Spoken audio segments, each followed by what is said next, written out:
avons aujourd'hui 11 mai 2020. Il est 11 h et nous nous apprêtons à donner le cours sur la trachée et les bronches. Je suis Dr Conan Landry, assistant chef de bioclinique en anatomie et neurochirurgie. Et sous la supervision de notre maître ici présent, le professeur Kakou Médard, nous allons donner le cours aux étudiants de L2, licence 2, c'est-à-dire ceux qui sont en deuxième année de médecine à l'université Félix Houphouët-Boigny de Cocody. Pour présenter la trachée et les bronches.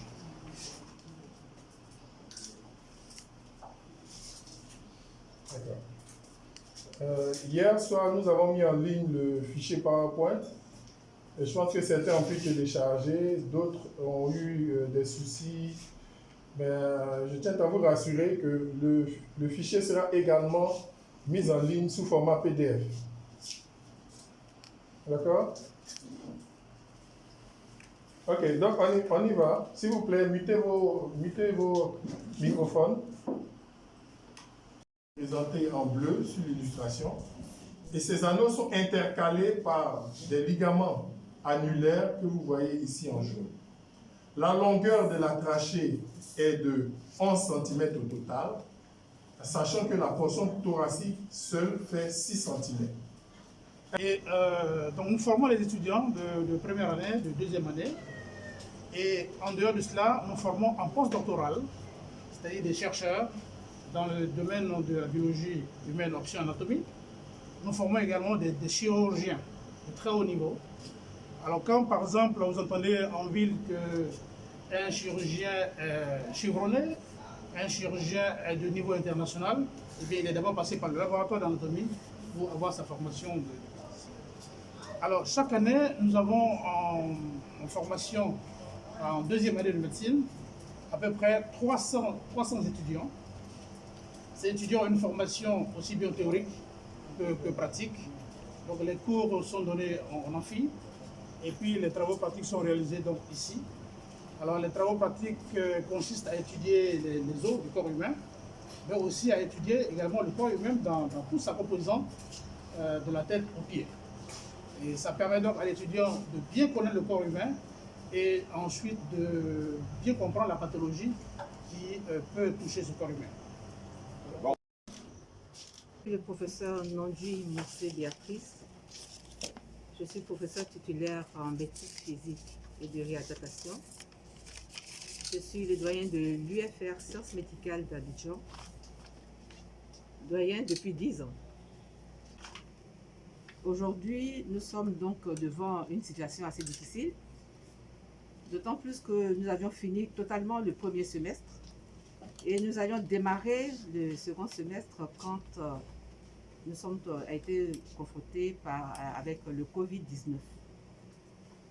Il fallait donc réfléchir à une situation rapide, une solution rapide qui pouvait nous sortir de ces problèmes de confinement qui font que les cours ne peuvent plus se dérouler.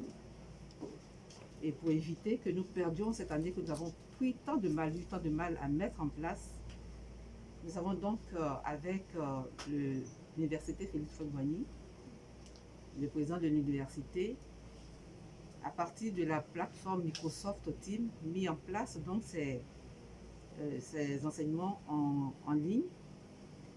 Et c'est vraiment une opportunité. C'est une très grande opportunité.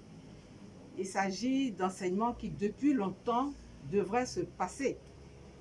Puisque vous savez que dans nos universités, il y a le problème du nombre pléthorique d'étudiants qui font que sûrement il y a toujours des difficultés pour l'accès aux salles et tout cela. Mais grâce à ces enseignements, il y a une possibilité qui s'offre à nous et nous avons décidé de l'exploiter. S'il vous plaît. Monsieur le Nyanabé, après, il fait la... On va d'abord...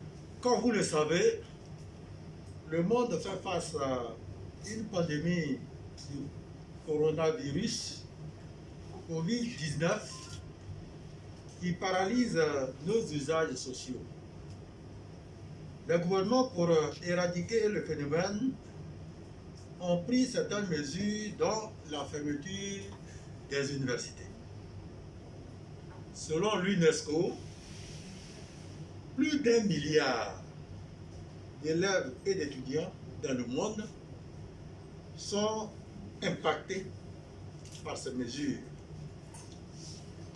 Dans notre pays, l'Université Félix Houphouët-Boigny, avec ses 65 696 étudiants, représente à elle seule plus de la moitié des étudiants des universités publiques des autres pays. Dès lors, la poursuite des activités académiques s'est imposée pour nous comme un devoir.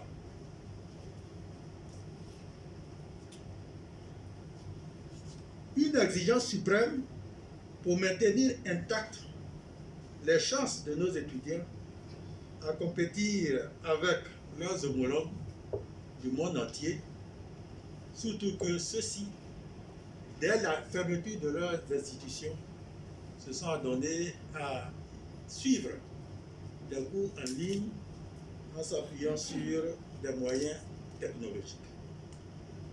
C'est pourquoi, très tôt, le président de l'Université Félix Houphouët-Boigny, professeur Abou Karamoko, nous a instruit à l'effet de trouver des solutions pour que nos étudiants puissent poursuivre des activités académiques. En utilisant, bien entendu, les moyens technologiques qui vont permettre la réalisation des cours à distance. Comme vous le savez, ces plateformes qui offrent des cours à distance, il y en a plusieurs. Mais la question qui s'est posée à nous, c'était de choisir une plateforme qui répond à nos enseignants. Et comme vous le savez, nos enseignants ont été formés pour réaliser des cours en présentiel. Il s'agissait donc de trouver une plateforme facile à mettre en œuvre. Mais une plateforme qui va préserver leur pratique pédagogique. C'est-à-dire ceux qui ont l'habitude de faire leurs cours sur la base de PowerPoint ou de tests ou de vidéos puissent le faire sans passer par des astuces encore plus compliquées, scénariser des cours, aller dans des studios d'enregistrement, etc. Cette plateforme que nous recherchons, on voulait quelque chose de simple de mise en œuvre. Mais également, le deuxième critère, c'était de permettre de réaliser des cours asynchrone et asynchrone. Ça veut dire quoi?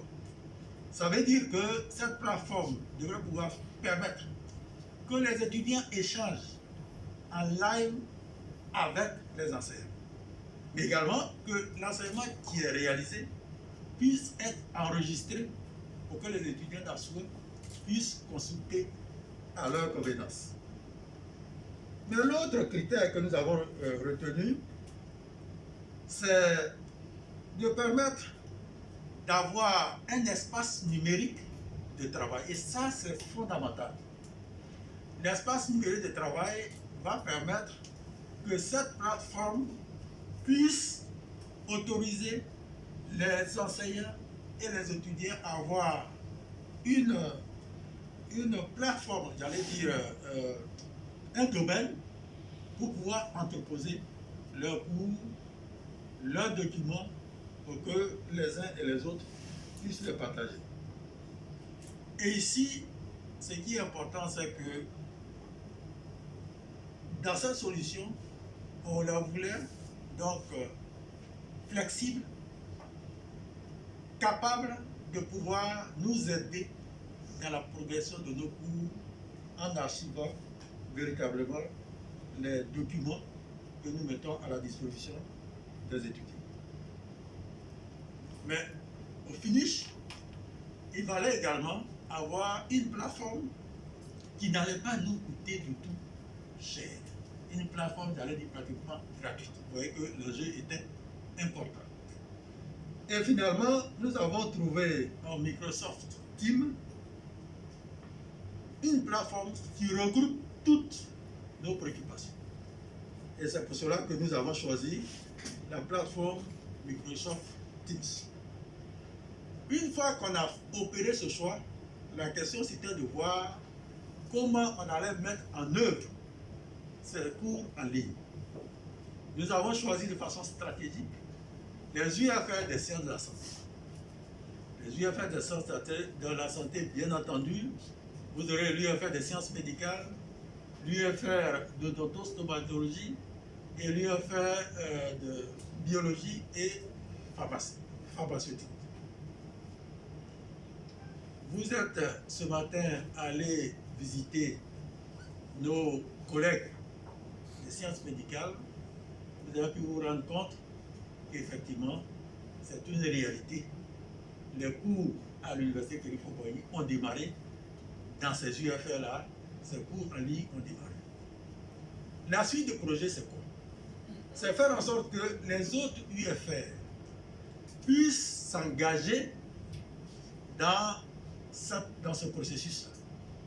Les autres UFR, je vais dire toutes celles qui sont dans le domaine des sciences et techniques, des sciences humaines, des sciences économiques, le droit, la criminologie, en tout cas tout ce que vous pouvez imaginer qui existe chez nous ici, s'engagent dans cette procédure. Parce qu'au fond, ce que nous recherchons, c'est de faire en sorte que nous ayons au niveau de l'université Félix Houphouët-Boigny, même après le Covid, on est convaincu qu'on va vaincre ce virus, après le Covid, que cette approche hybride, qui va consister à utiliser les formations en ligne et également la formation en présentiel, puisse coexister.